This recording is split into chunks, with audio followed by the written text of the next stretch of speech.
कहते थे कि किसान की समस्या जब सुनी जाएगी जब किसान का बेटा निकल करके ऊंचे पोस्ट पर बैठेगा और ऊंचे पदों पर जाएगा, जब किसान की समस्या को सुनेगा।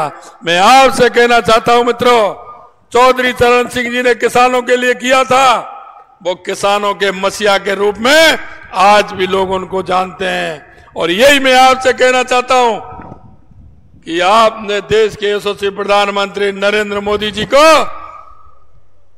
उन्होंने गरीबी देखी है, उनको प्रधानमंत्री बनाया तो वो सारी बातें जानते हैं, सारी बातें। 1 मिनट में हमने कहा कि हमारी ईआरसीपी की योजना है, इसको समझौता कराइए, उसका भी करा दिया। हमने हरियाणा सरकार से हमारे 3 जिलों की बात की तो उसका भी हो गया। और आपकी भी परेशानी है, आपके यहां श्री गंगानगर और हनुमानगढ़ में पानी आता है, पंजाब के अंदर 15 किलोमीटर वो कच्ची नहर है, उसको भी 267 करोड़ रुपए उसके लिए भी मंजूर किए हैं कि जिससे पानी की दिक्कत नहीं हो, आपके यहां भी वो पानी आ जाए। मुझे पता है संजीव जी मेरे पास आते हैं, भादरा के पानी के बारे में मेरे से चर्चा करते हैं। कई बार उन्होंने कहा है कि यहां का समाधान तो हो गया, आपने सीकर, चूरू, झुंझुनू का कर दिया, पूर्वी राजस्थान के 21 जिलों का कर दिया, उदयपुर का भी आपने देवास योजना से कर दिया, हमारे जैसलमेर, बाड़मेर का हमारी नर्मदा आ रही है, सुजलाम सुफलाम योजना है, उससे होने वाला है, मेरे इस भादरा का भी करिए। मित्रों, मैं आपसे कहना चाहता हूं, भादरा का भी पानी की व्यवस्था की जाएगी, भादरा की भी, क्योंकि हम जानते हैं किसान हमारा खेत पर जाता है तो पहले पानी की बोतल साथ में लेकर के जाता है। हम जब प्लॉट बनाते हैं, मकान बनाते हैं तो सबसे पहले पानी की आवश्यकता होती है, हमारे को सबसे पहले पानी की आवश्यकता होती है। और मैं यही कहना चाहता हूं मित्रों, अभी तो 3 महीने 90 दिन मौका मिला है हमें काम करने का। हमने जो आपसे वायदे किए थे वो 45% हमने पूरा करने का काम 90 दिन में किया है, 90 दिन में।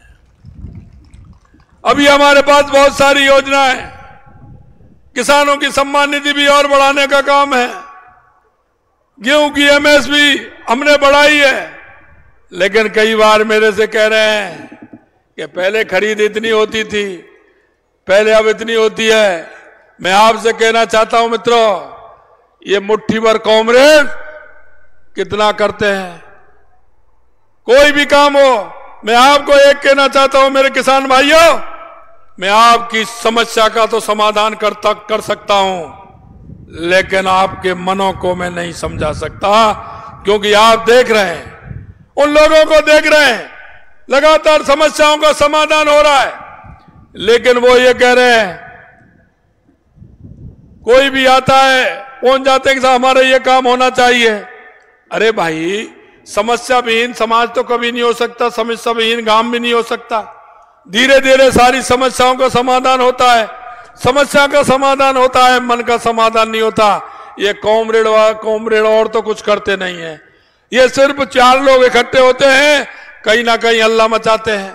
कहीं ना किसी तरह से धन्यवाद देना चाहता हूं संजीव जी बेनीवाल साहब को कि उन्होंने यहां से पूरी तरह से साफ कर दिया, पूरी तरह से साफ कर दिया।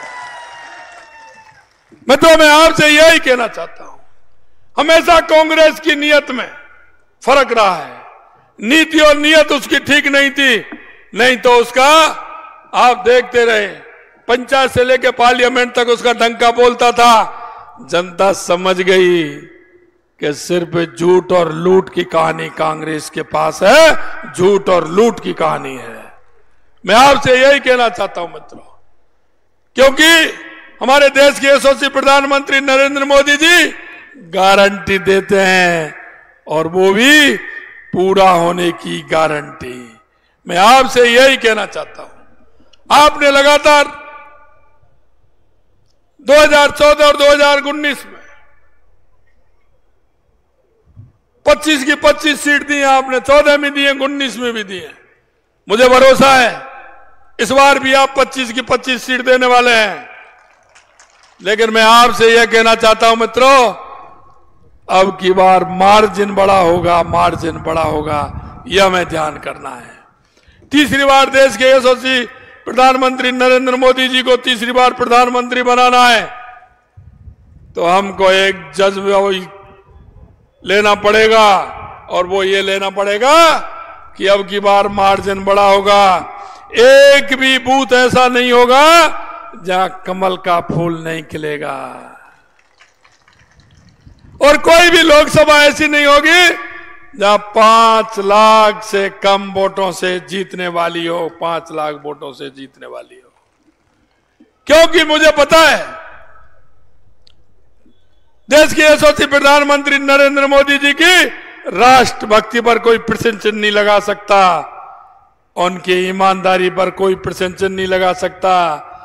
2014 से पहले भ्रष्टाचार कितने होते थे, 2014 के बाद में किसी को भ्रष्टाचार देखा है क्या? कोई भ्रष्टाचार आपने देखा है क्या? ये कांग्रेस के लोग कहते थे कि हम 1 रुपया भेजते हैं 15 पैसे पहुंचता है। अरे भाई, वो चकली का रुपया भेजते थे क्या? सड़क से जाता था, वो घिस जाता था। वो चकली का आता, सड़क से आता था, वो घिस घिस के 15 पैसे रह जाता था। मैं आपको कहना चाहता हूं, देश के यशस्वी प्रधानमंत्री नरेंद्र मोदी जी ने बैंक में सभी गरीब भाइयों के खाता खुलवा करके 100 का 100 रुपया उनके खाते में जाता है, खाते में जाता है। कहीं भी कट मनी नहीं लगती है, कहीं भी उसमें से 1 पैसा इधर उधर नहीं जा सकता है। इसलिए मैं कहना चाहता हूं, ये जो कार्रवाई अब भ्रष्टाचार की हो रही है, नकलचियों पे हो रही है, ये होनी चाहिए कि नहीं होनी चाहिए? ये भ्रष्टाचारियों पर होनी चाहिए कि नहीं चाहिए? ये जो नकल है, जिन युवाओं के सपने को तोड़ा, उन पर कार्रवाई होनी चाहिए कि नहीं होनी चाहिए? अब ये कहते हैं कि साहब इन पर कार्रवाई भ्रष्टाचारियों पर नहीं होनी चाहिए। दो है, मोदी जी कहते हैं कि भ्रष्टाचारियों को ना खाऊंगा ना खाने दूंगा, खाया है तो वापस निकलवा लूंगा। अब जब इनका वापस निकल रहा है, कह रहे हैं ये मुख्यमंत्री आ गया। अरे भाई, गलत करेगा तो आएगा नहीं क्या? भ्रष्टाचार करेगा तो पकड़ा नहीं जाएगा क्या? आप बताइए, भ्रष्टाचार करेगा तो पकड़ा नहीं जाएगा क्या? अब मोदी जी पकड़ रहे हैं ना, तो इनको दर्द हो रहा है। इसलिए मित्रों, मैं आपसे यही कहना चाहता हूं कि इस देश को मजबूत बनाना है, गरीबी को, दर्द को सुनकर के गरीबी को हटाना है, किसान भाइयों को मजबूत बनाना है। तो मैं आपसे यही निवेदन करना चाहता हूं, आने वाली